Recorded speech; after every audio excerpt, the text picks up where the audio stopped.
নমস্কার বন্ধুরা, কীভাবে মিষ্টি বানাতে হয় দেখুন আপনারা। আমি ছানা নিয়েছি বানিয়ে।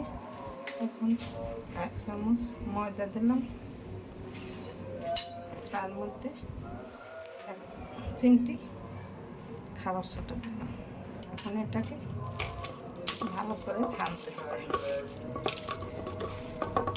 তারপর মিষ্টি রাখা শেষ দিয়ে নিতে হবে। আমি 2 মিনিট পর ফিরে আসি।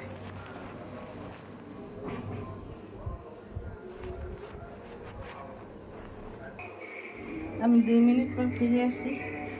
আমি ছানা ছেনে গোলাকার রসগোল্লার আকার দিয়ে নিয়েছি।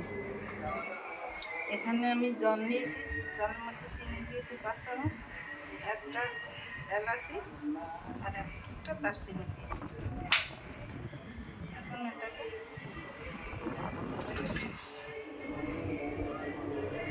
জাল দিতে হবে। আমি 2 মিনিট পর ফিরে আসি। জল ফুটে গেছে। এখন জলের মধ্যে আমি মিষ্টি ছেড়ে দিলাম।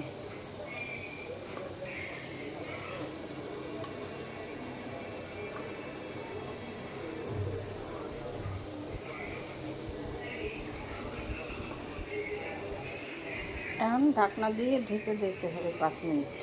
ঢাকনার ছিদ্রটা এরকম কাগজ দিয়ে বন্ধ করে দিতে হবে। আমি 2 মিনিট পর ফিরে আসছি।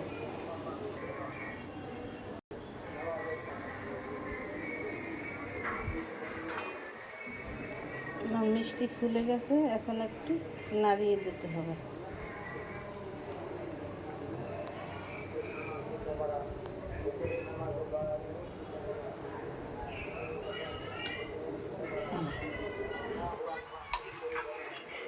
আমার ঢাকনা দিয়ে ঢেকে রাখতে হবে 2 মিনিট।